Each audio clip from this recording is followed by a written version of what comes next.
This is The Resilient Life, where we believe that every human will struggle in this life. Our challenge is to struggle well. I'm Ryan Mannion.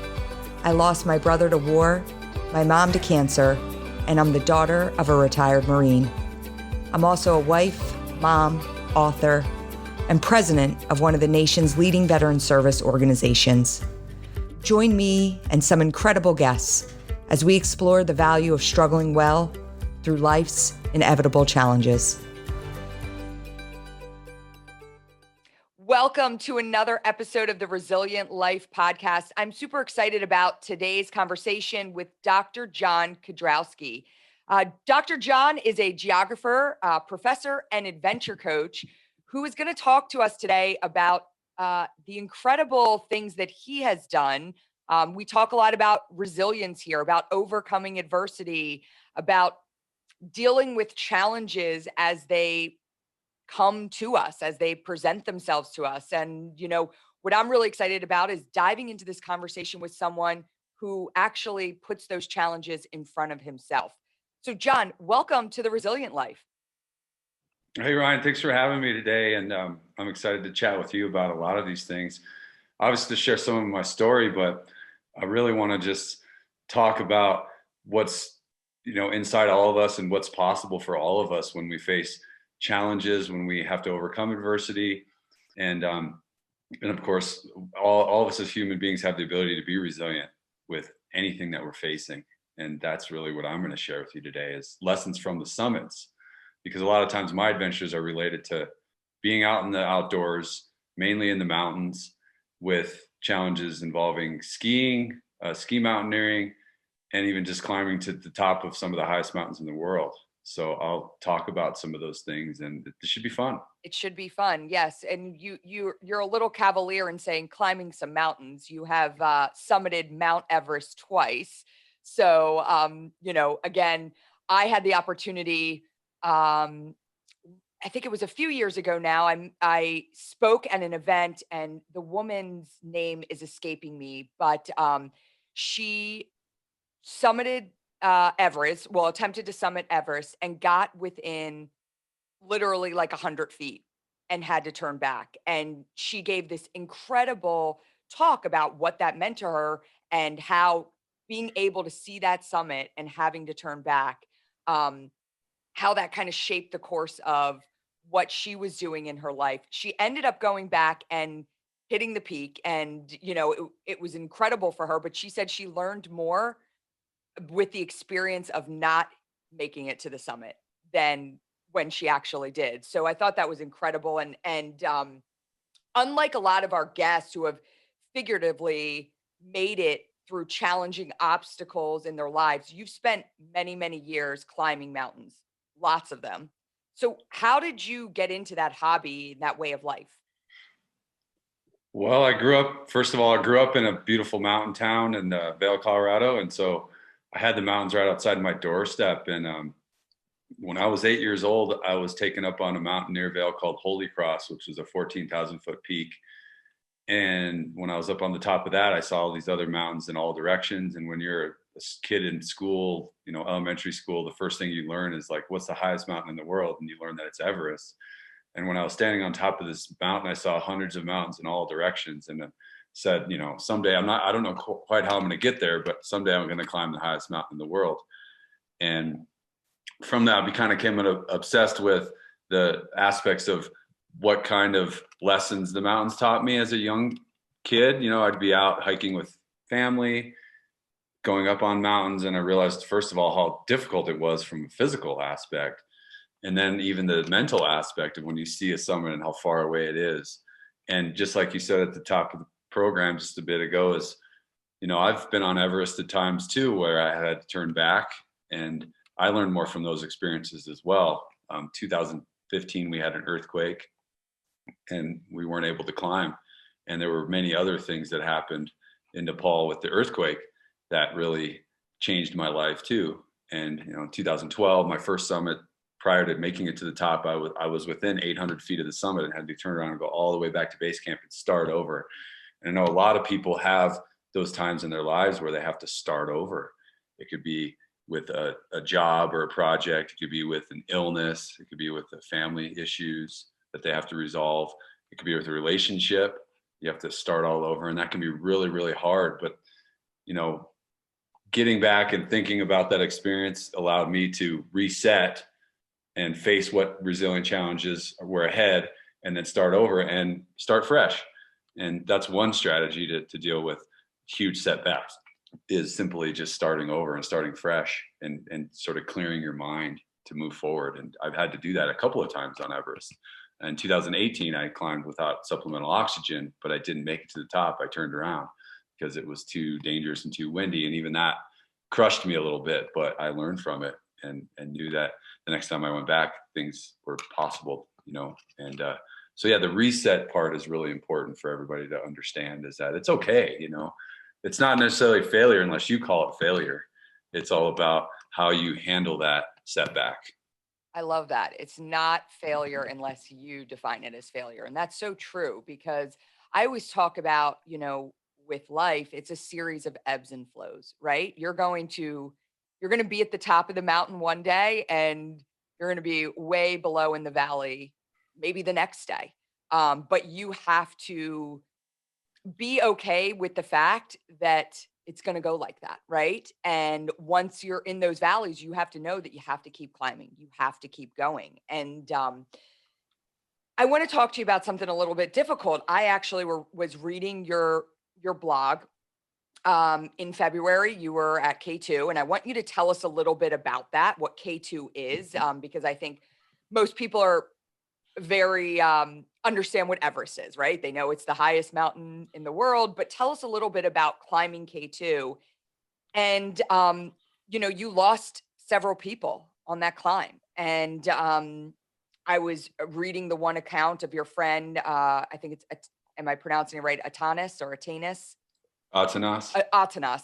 Yeah, Atanas. And reading that story in your blog, I know it affected you deeply, but as someone reading it if it affected me deeply, especially reading about how you had to go back and break the news to his wife, and just the description you put in of where his wife was when she learned the news, that her husband had fallen to his death.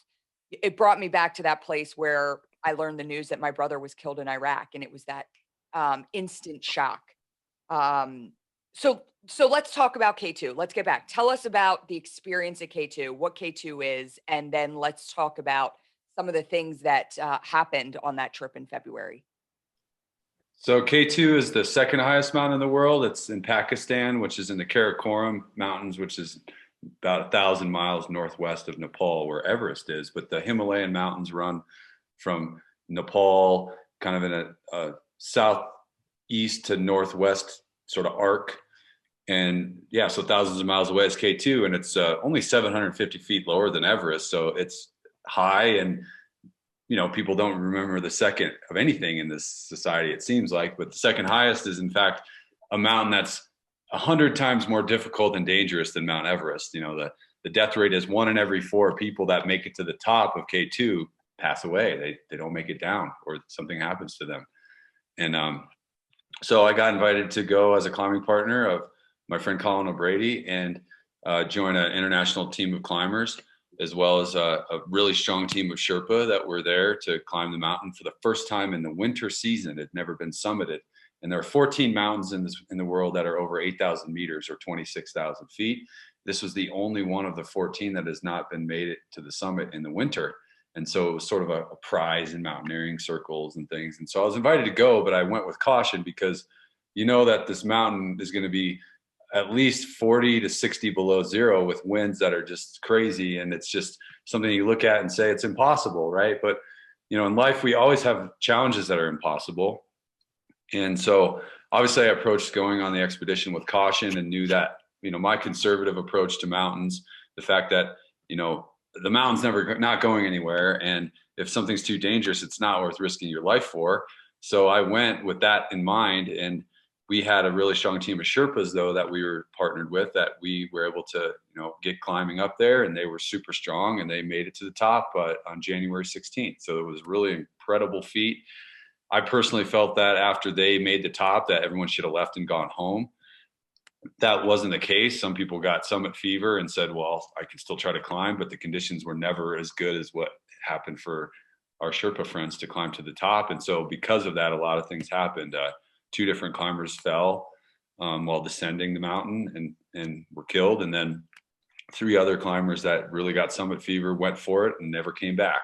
And so my decision making with risk management in that situation was really what allowed me to come home. But I tend to take those risk management decisions and decisions about summiting, you know, realizing that you always have to live to fight another day in life. And so, yeah, my decision behind coming home was pretty easy, actually. A lot of people are like, oh, was it hard to turn around? And I said, well, no, because the summit conditions were not favorable whatsoever. You know, I actually answer a question with a question when people ask me about my choice to turn around and not climb further up on the mountain when it was summit time to try for the summit. And I ask them a question. I say, do you think 50 below zero is acceptable?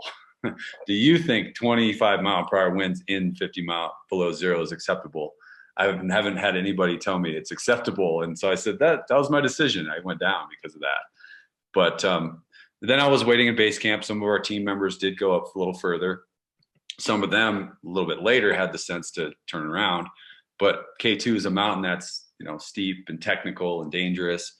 And one of my friends that I met on the expedition, Atanas from Bulgaria, was descending some of the ropes and he fell. And really, really awful accident.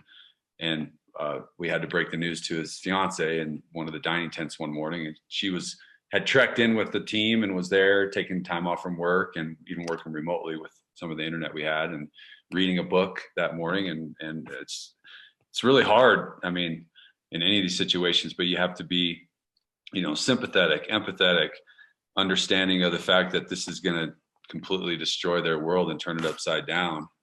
So you try to approach it with grace and just a deep-hearted sadness for them too. And we had to tell her, and when we told her, it was really awful, you know. And it's something that, as me, a climber, thinks about when I go places. Like, I'm always going to come home. That's my rule. Right. But I'm going to make decisions that influence that too. I'm not going to go crazy. And then even you know, when it comes to that on a growth level, I do these projects that at times it seems like it pushes the envelope a little bit, but there's always been calculated risks within the management of my decision making on expeditions like this. And with anything, you always just hope for the best, right? That's part of the resilient mindset that you have to have, even with the challenge. For me, sometimes challenges are life and death situations, right? Most people in life, they're facing in their everyday challenges, whether it's with work, whether it's in a relationship, may not be a life or death situation, but if you still approach it with the right mindset and hope for the best, you're going to come out usually on the right side of things if you do that. Yeah, you know, I can see how you can get wrapped up in the moment, right? So without having that mindset like you do of, you know, you're going to take risks, but they're mitigated risks, right? And you're at this level where you have this opportunity to do something so incredible like summiting K2. And I think it's very easy to say, hey, it's not going to work. The conditions are not right. I can try this again. But when you're there and in the moment, you know, you probably feel that sense of, I'm just going to do it. I'm just going to push through and I'm going to do it. And one of the things I was thinking about as, you know, I was preparing for this conversation with you today, I saw that, you know, 1 in 4 don't make it back from K2. And that has to be a wild feeling that weighs very heavily on you as you're approaching something like this, whether it's K2, whether it's Everest, or, you know, frankly, whether it's a 14,000 foot mountain. You just don't know. And so you're entering into these situations knowing that there's a chance you may not come back, even with the best mitigated risks. I mean, reading about your friend's story, he was there with another friend. They're taking video. It probably seems like a cool moment where his friend's panning after he's coming down and rappelling down the rope, and he pans just to kind of show the landscape. And when he comes back, he's gone. Gone. And I mean, Yeah. it was it was incredible to just see, like, just that quick, everything changes. And, you know, you go there with the realization that that can happen and that that will probably happen. If there's four of you, one of you is probably not coming back. How do you get your head around, again, you can talk about resilient mindset, but how do you wrap your head around the idea that regardless of all of the precautions and managing the risks, that it could be you. You know, there could be one slip up, one tiny mistake that could be made. How do you prepare your brain to enter into that situation? Yeah, I mean that's a really hard question to answer. For me, it's mainly uh, sort of putting together the idea of controlling things you can control and letting the things you can't control go.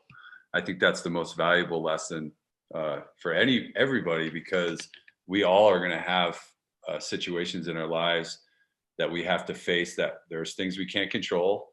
Let's say maybe an attitude of somebody, maybe a job situation. We're interviewing for something and we interview for a job, and there's 20 other candidates. We can't control what's on the other side over there, right? It's like I also played basketball in college, so we had to do the same thing. Like if we're playing in NCAA tournaments right now, we played in a couple of NCAA tournaments, and we couldn't worry about the teams on the other side of the bracket. We only had to worry about what was right in front of us. So it really is pulling out and dividing up what we can control and what we can't control.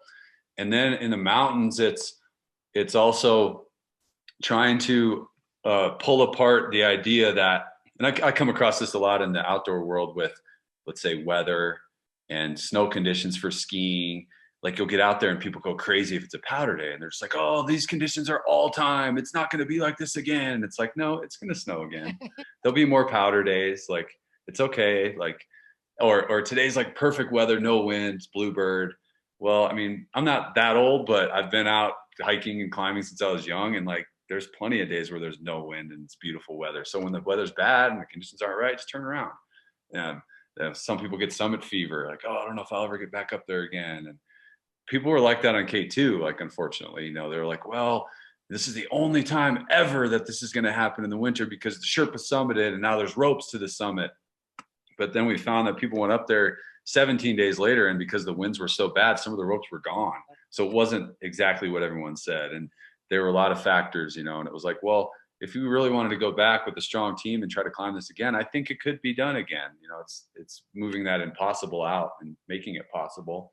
But a lot of people got caught up in that, unfortunately, too. Like, oh, this will never happen again, And I think us as humans, when it comes to facing resilient challenges and setbacks and all the things that we're talking about with mindset, related to these things that we're going to all go up against. I think having a fresher mind in terms of stepping back, evaluating things you can control and can't control is important.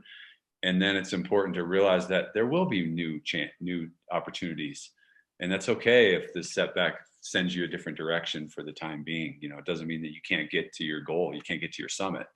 Yeah, I think that, you know, I I'm not a mountaineer. I've not climbed many mountains, small little peaks. Actually, when I was just out in Colorado a few months ago, but nothing in comparison to what you're doing. But I'm a runner, and so I've run marathons, and I actually I've run the Marine Corps Marathon twice, and I just signed up last year.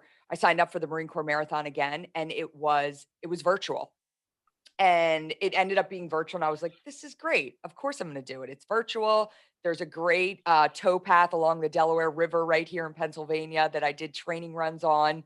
I can run, it stretches for 26 miles. So I was like, "This is perfect. It's going to be fun. It's going to be easy. I'll take my time." Well, having that in my head, I also was a little bit lax in my training and preparation because I wasn't showing up with 30,000 other people.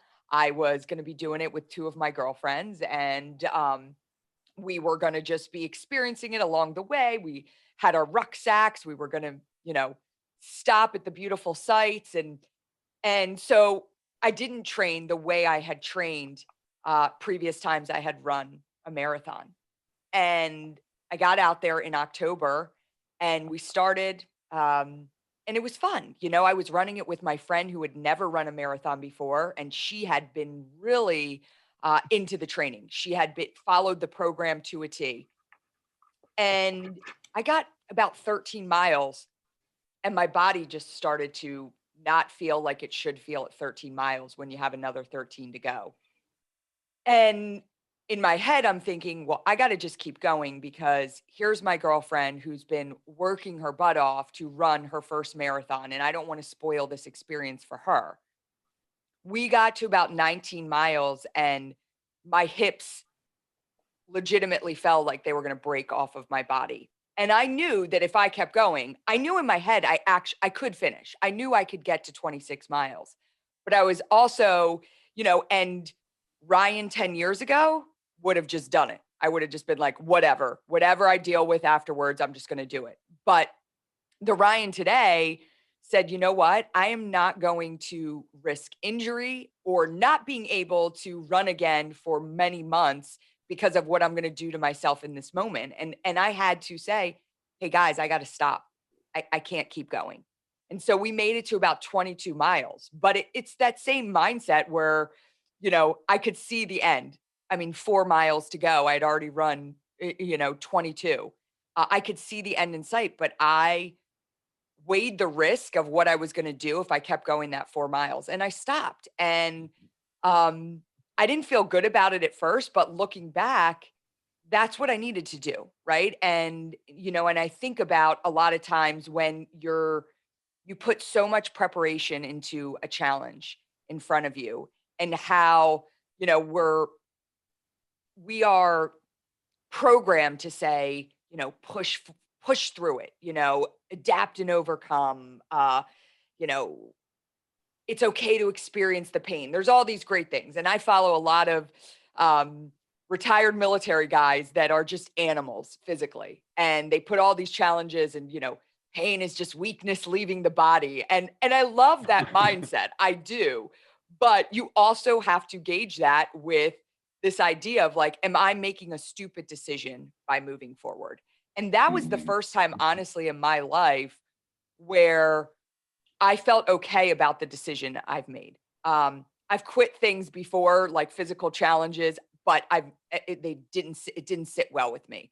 This was the first time I felt okay with that, and that was a shift for how I approached things. And that doesn't mean that I'm like, okay, I'm a quitter now. I'm just going to stop if I'm not feeling good. But I also know um, that I have some greater sense of risk management as I approach things and as I go into things. Mhm. Yeah, that's good. I think, yeah, when we relate that to our expeditions, I have this hashtag I use actually on my social media and on my Instagram. I'm at I love it. Dr. Jon Kedrowski is my Instagram, but and I'm always out doing different adventures. But I have a hashtag called hashtag the mountain decides. It's just real simple, and that's because it really does. It's actually easier when the mountain does decide for you.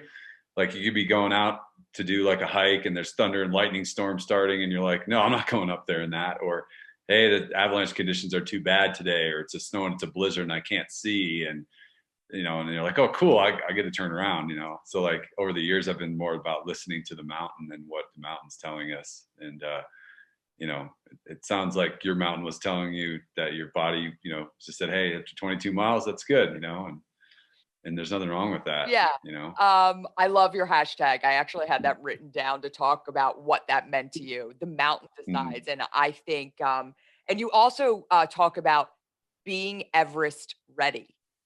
So that's Mhm. something else I've seen. Like, what what are some challenges directly tied to mountaineering that you think can apply to people facing difficulties in your life? Being prepared, having backup plans. Like, what is being Everest ready mean? I was not Everest ready for that marathon. Yeah, Okay. yeah. On the basic level, for me, what Everest ready means is like my lifestyle is already pretty conducive to the fact that like I could tomorrow, which actually leaving next week, I could jump on a plane tomorrow and be ready to go climb Mount Everest because I do so many things in my daily life, with whether it's like guiding a hut trip or leading a trip with some clients or skiing every day, or like yesterday morning I skinned up the mountain training with another friend. And my lifestyle is so conducive to the climbing mountain stuff, where I'm physically always prepared. I could just literally jump on a plane and fly over and climb Everest with basically, I say without training. I mean, I'm training through all these things. So it's a lifestyle thing. So what I mean by Everest ready is like, it could be related to your everyday life with, some people, let's say, get stuck in a rut of, with the job or with the project, and they might have a dream to do something, and they might be like, well, I'm, just putting it off. And first of all, if you have a dream to do something, I say, don't wait. You never know. Like we talked about, like life can be taken away in an instant. So what are you waiting for? There's no reason to put off your dreams, whatever it is. That do something small today to work towards it. But it's also the diligence to be ready for uh, facing the challenge, but also if the opportunity comes, then you're ready for it. So an example for me is not just related to mountains, but like, I at a younger age, I knew at some point in my life, I dreamed of like being able to basically get outside and climb and ski and lead expeditions and be outside every day and do what I love. But I wasn't able to do that when I was younger because, first of all, I didn't know how, but I had to get all the training to put me in position for that. But then I also just knew, like, for example, for me, if I had an education, it would open doors to a lot of different opportunities that I never knew existed. So after undergrad, I went to grad school. I got a master's, I got a PhD, and those things at times have allowed me to open up doors for other opportunities. So being Everest ready is about preparing yourself every day in ways that you may not know the impact of how let's say education will help you later, but just doing it because it will help you. It could be like if you're training for a race, you get into a routine every day that you're preparing yourself for it. I have lots of clients I work with that their goal isn't Everest. I have a client, for example, that his goal is just to go and have a fun big ski trip somewhere every year, whether it's to Alaska, to Japan. Obviously, when the pandemic ends, we can go to those places. But how is he going to be Everest ready? Well, we put him through a training program where he's every day, no matter where he's living, he's doing a little bit of it every single day for a Yeah, sorry. That obviously takes discipline, right? So you can't yeah. One of my good friends, Jocko Wilnick, is a retired Navy SEAL, and he talks about this idea of motivation. Because I always say to him, "How do you stay so motivated?" He wakes up at 4:30 every morning and works out, and I'm like, "Well, how do you find the motivation to do that every single day?" And he's like, "Motivation is a fleeting emotion. It comes and it goes. Like motivation is not what makes me wake up at 4:30 every day. It's discipline. Having the discipline to be Everest ready." Exactly. Yeah. So it's like finding that ability to find joy in the journey, Yes. basically. And the joy in the journey can be some of the tough wake ups at 4:30 that you remember. If let's say you want to get better at playing a musical instrument or singing, something, you could put your time in every single day. If you're an athlete, you put your time in every single day, and the joy comes in later, whether it's, say, you win a championship or you stand on a summit or you get that job promotion, or if your goal is to have a family, you're working harder in your relationship life, and then you're working towards the steps to, let's say, have a family. So there is a lot of applications to that, and through those processes it could be really hard, but if you find a way to enjoy it and have the right mindset to face the growth challenges in the right way, that's really what Everest Ready is just all about. It kind of encompasses all those pieces, the mindset. And then for me, is the reason I've done some of these projects is that it's spurred growth for me. uh, you're going to stay the same if you don't try new things. And so I say, you know what, there's nothing wrong with that. Trying new challenges and new things is really important. I love that. And so when we talk about mindset, one of the things, we talked a lot about knowing when not to move forward, right? Like knowing when to not summit that peak, knowing when to stop because it's just not the right decision. But I also want to talk to you about, again, you're a coach, you're an adventure coach. So you're kind of talking to people about pushing themselves to do something different, to reach outside of their comfort zone. Have you ever had an example where you've had to push somebody through their fear? Right? Because I have to imagine that in mountaineering, there are times where people may be in a place where, and this can happen in anything. I've had it happen in marathons I've run with people where, running a marathon is just as much mental as it is physical. And you can get to a place where you're like, I can't do it. I can't do it. Like me, I knew I had to stop because of where I was physically. But it can play real bad mind tricks with you where you say, I can't go anymore. This isn't working. And so have you ever had to like work with somebody on pushing through that fear? Your only options are to turn around when you're facing a treacherous climb. But what about that person that the only option is moving forward? And how do you teach them to kind of overcome that little voice inside their head that's telling them to quit when they don't have to? Yeah, I mean, the biggest thing would be making them feel comfortable if it is a really scary situation, right? Or showing them that it's safe. For me, I mean, that's probably the biggest obvious Mhm. answer, because there's been times you're up there with somebody, and let's say they're climbing without a rope, and you could suddenly put a rope on them, help them understand that they're tied into a section that they're trying to climb, and they'll just climb it. So the rope sort of offers them that safety net. So that's kind of my best sort of tangible example. But a lot of times it can be learned, and also coming back with a fresh new perspective. So, I had a client on a mountain one time, and it was really, really dangerous. And we were unroped, and then we went up and scouted the section, but then we turned around, and then we thought about it for a day, and then we went back up after discussing it more, and then he was able to climb through it. So it was always stepping back and evaluating the situation is usually one of the best ways, just to think about it more. And that can be true with tasks. If you're working with a team on a project, it could be in the corporate world, and you've got to sort of bring your part to the table and discuss it and think about it more. You might come back with a better idea the next time, or a better way of doing things. Mhm. And so in the outdoor world, it's a lot about that. It's making somebody feel safe and comfortable before they proceed with something that could be potentially dangerous, but ensuring that everything is safe is really key. I think that speaks really true to me, making somebody feel safe and comfortable. I shared with you that I was out in Vale right before, really had the best week out there right before the world shut down. We were hearing like, okay, there's this COVID thing, what's happening? And, we were just kind of in our own place. Like, something's going on, but we're going to enjoy the week out here. And I went out there to spend some time with our mutual friend, Brady. And I had not skied in 15 years. And so the last time I had skied, I was in Tahoe. My husband used to live out there, and I loved it, but and Brady kept saying, "No, it's just like getting on a bike, you never stop learning how to ride a bike." So I kept telling him, "All right, well, I want to ease into this, I just want, again, I'm the non-experienced. I just want the bunny slopes, nothing big. Let me just get my feet wet." Next thing you know, we go up the gondola and I'm staring right at the back bowls.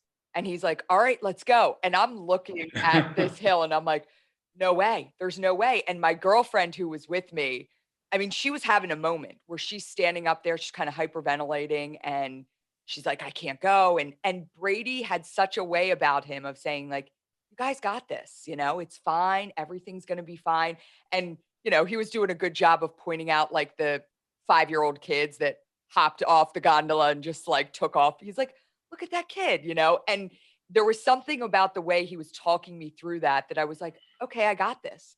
And that set off, and that was our first run. Literally, our first run in Vale was, down through the back bowl sign.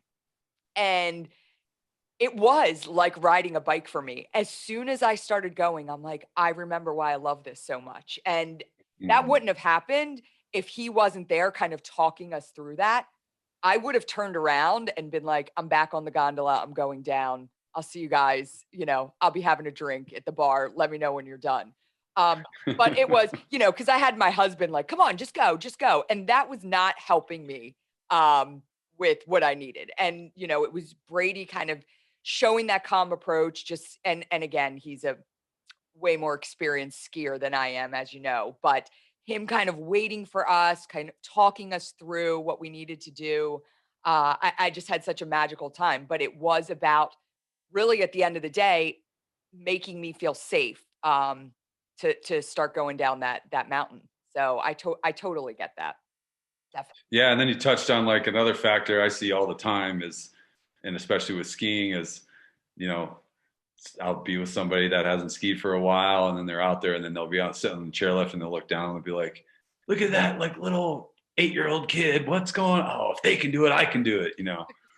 And oftentimes in life, with a lot of different challenges, that can be what we look at too. Is like it always helps both on the training side and when it comes to facing a task. Like, although they're doing it, I could do this. Oh, yeah, if this little kid's doing it, or if that guy that's like way older than me, he's doing it, I could do this. Yeah, It's totally possible. there's actually a really funny thing that relates to that kind of idea with the Marine Corps Marathon. So I forget what year it was.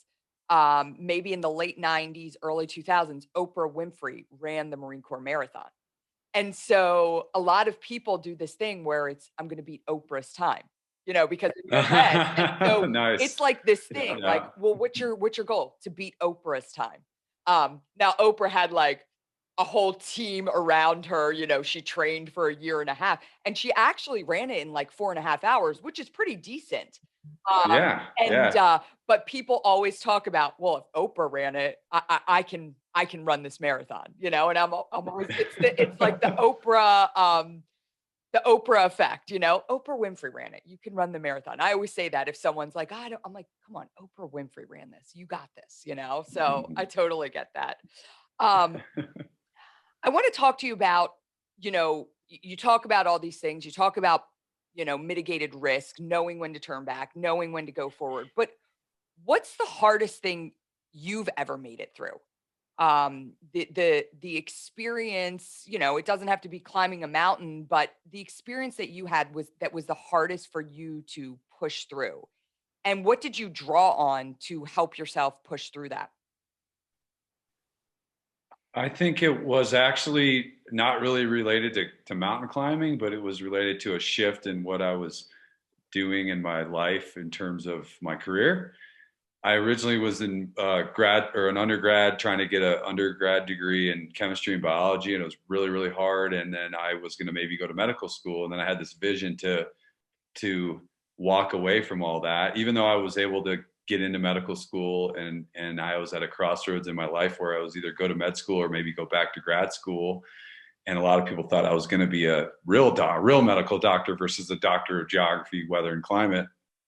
And there was a crossroads in my life of deciding, do I turn my back on medicine? Do I try to go to this grad school thing? Do I worry and care about what other people think?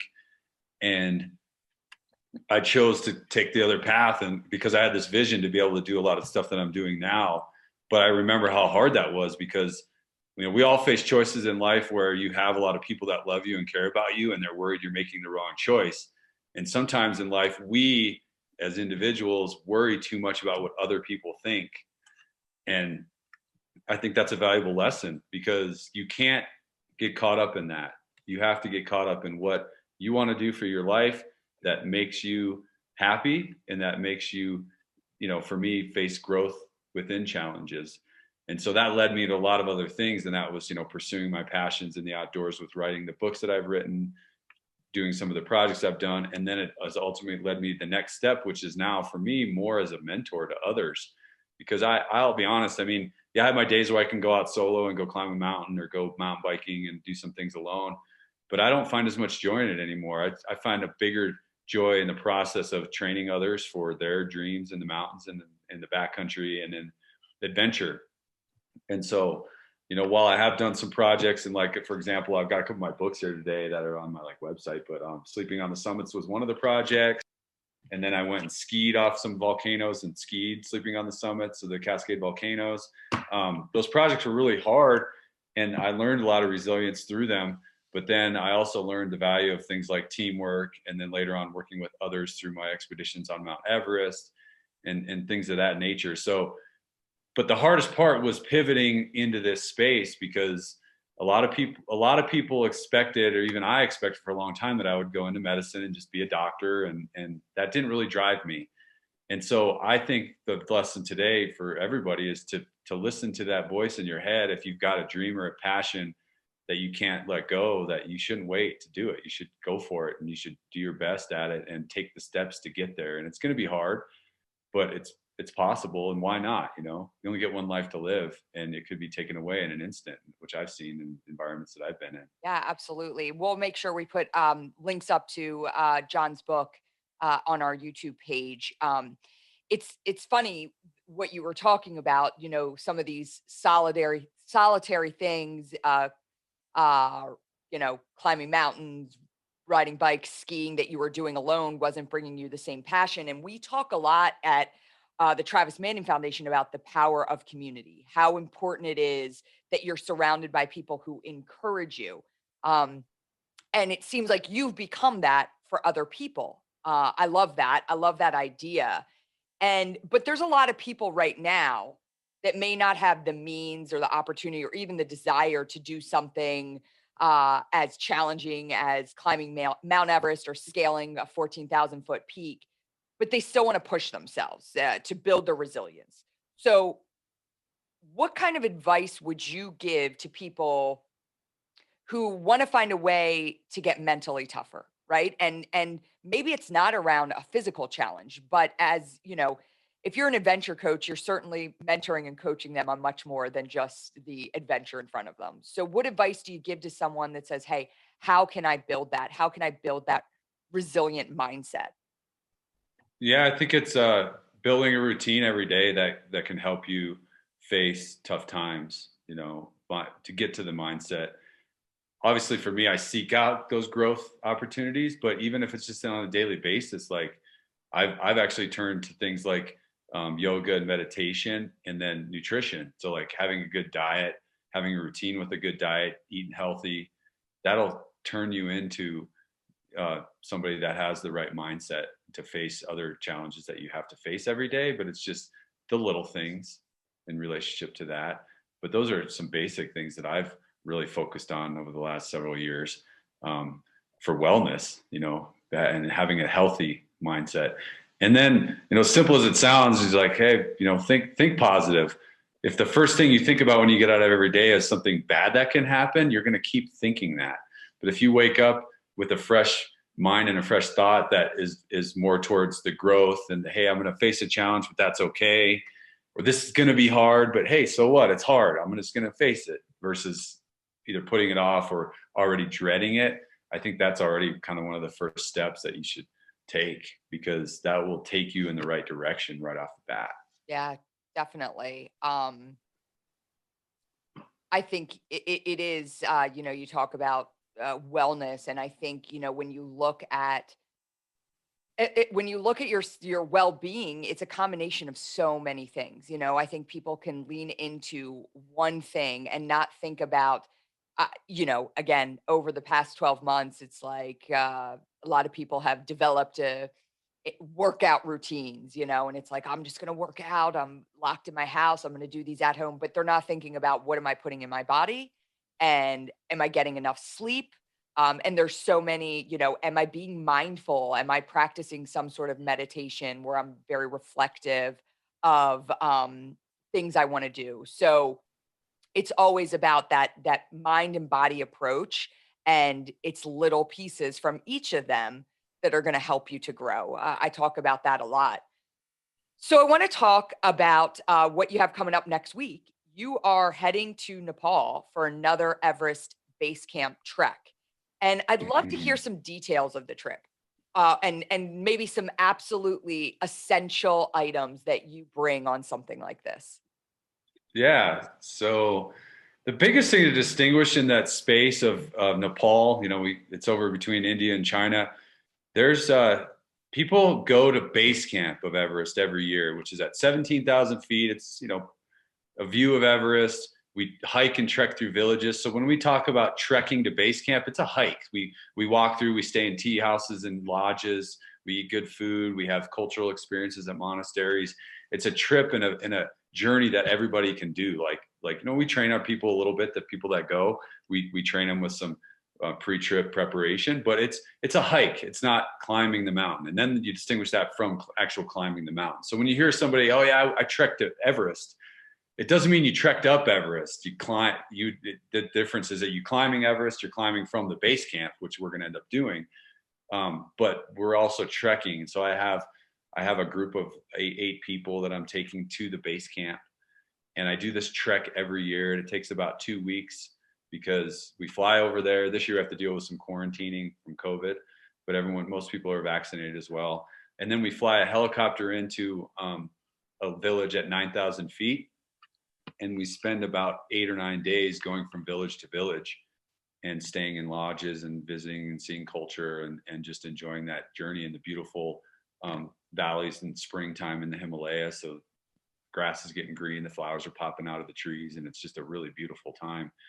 And then we eventually get to base camp. We hike a mountain that's still pretty high, 18,000 feet, called Kalapatar.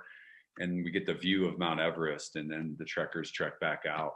And then I'll stay with one of my clients, and we are going to end up climbing the mountain again. So it'll be my 5th expedition climbing Mount Everest, and it'll be the 6th time that I've trekked to the base camp. And yeah, I offer this trek every year. I'm sure you guys, if you want, you can put up some information we have on my website about the trek that people can join, but we're also going to offer one this fall and then again next year. But this trek will change people's lives because it is about that mindset growth. We talk a lot about it during the trek. There's days that for some people are hard. We do get up a little bit in altitude, and there can be a lot of unexpected things that occur. Let's say with the weather, like one time we had a big hailstorm while we were hiking one day, and that really impacted people a little bit. And it was tough for an hour or two, and then we got back to shelter, and people were like, "Whoa, that was crazy!" But that was an experience. So there's always unexpected twists and turns along the way. But yeah, the thing that I do with this trip is we pack a duffel bag and we hire locals, either yaks or porters, to carry our extra duffels with, let's say, changes of clothes and things. But I also do this trek in affiliation with 2 foundations. One of my foundations that I created is called the NOD. NOD stands for No Off Days. And it's the NOD Everest Foundation. We raise money for, we've been doing fundraisers as of late to support the local people, because tourism in a lot of these mountain communities, both in Pakistan and in Nepal, have been wiped out. And so I also got involved with another organization called the Sherpa Foundation. That earthquake was in 2015, and we rebuilt over 100 homes and raised $500,000 for earthquake relief. But kind of both foundations are partnered because my friend Pemba and his brother Lakpa live in the Khumbu. They run the Sherpa Foundation. So then I created my foundation that we've been raising money to pay porters, Sherpas, and tea house workers extra money, because last year they were totally wiped out from the tourism. Right. And so we'll be putting up a link to that fundraiser soon. But we ended up doing the same fundraiser in Pakistan for the locals in Pakistan. And so, it's sort of standard in the industry there for trekking, when we go trekking to Nepal or anywhere, to tip your local guides, to tip people that are helping you, porters and cook staff and things like that. So we tip them normally, and our members do that. But then we created a fund that we crowdsourced and raised more money. And we said, well, hey, this group of kitchen staff workers or this group of porters, here's an extra $1,000, when you're just handing out money, because they didn't work last year. And so this was a really big help for them. So that's one thing I was just passionate about, is just bringing people there brings tourism in, and then what extra can we do to help? And then my foundation is also supporting a study abroad course through Colorado Mountain College here in the Vail area. And we are launching a study abroad program where we'll take students over there for almost a month at the end of 2021. And we're going to create a scholarship, or 2 scholarships, depending on how much money we make, to fund students to go on this study abroad experience, which involves similar to things that we do on the trek, but even more. They get to live in the area for like an extra week and live with host families and see what it's like to farm there, see what it's like, to build homes there, like different projects we have them as a part of. So that's kind of the all-encompassing purposes now of me that drives me to go and do my trek. Is I do enjoy taking people hiking and they get that experience with all the culture, but what more can we do now when we go to these places versus just being, let's say, a selfish Western climber that can go and climb a mountain? I mean, we all can do that, but what else can we do to help in these areas? And that's sort of been my mission now as we move forward. We will make sure to link all of this as well so people can check it out and see how they can get involved either in supporting the initiatives or maybe thinking they might want to join you on a trek. What do you think? Do you have to? I know you say there's a little bit of preparation that we work through with people for this Everest trek. What physical capabilities do you need to be a person that would be able to do this?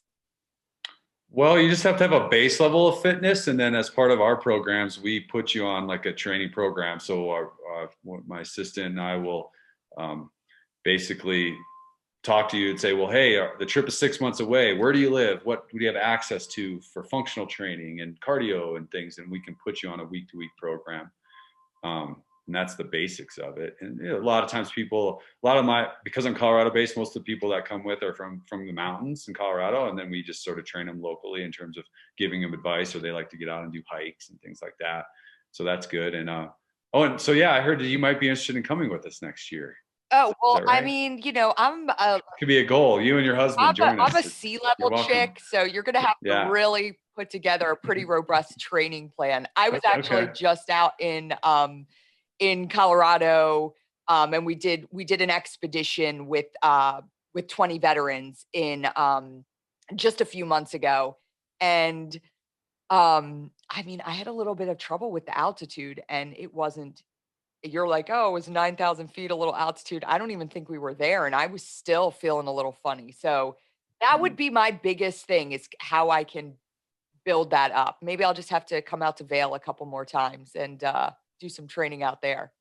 Yeah, there's a lot of strategies with training. I mean, obviously you get on some hills, even if you're at sea level. There's a lot of technology now. Some people have these like hypobaric tents that they sleep in.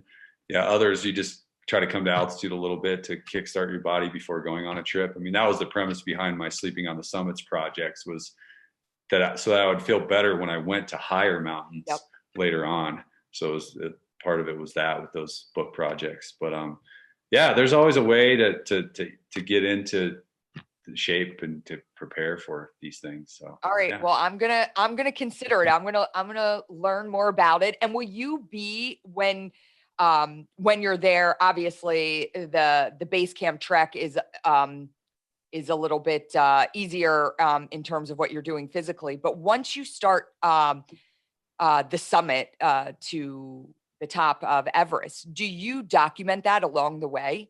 I mean, is there a way to follow you?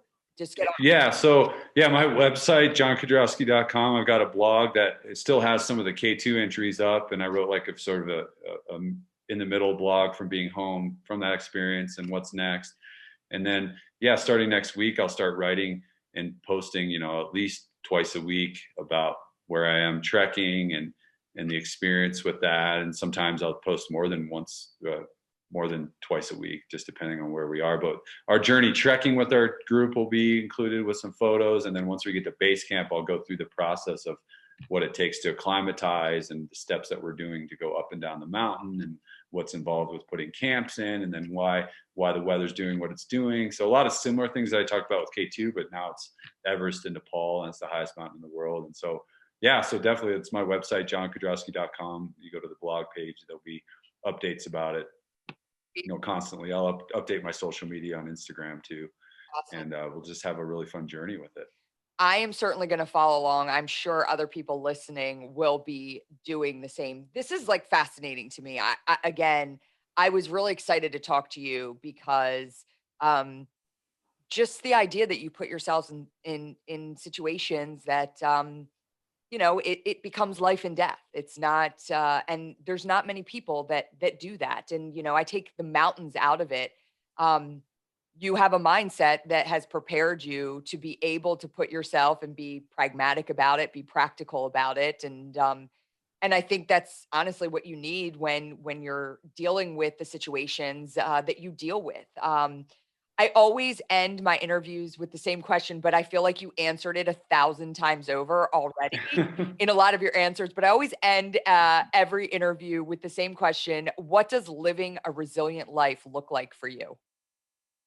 Living a resilient life for me is to expect the unexpected, you know, have the mindset to push through the unexpected, because let's face it, I mean, that's what life is all about.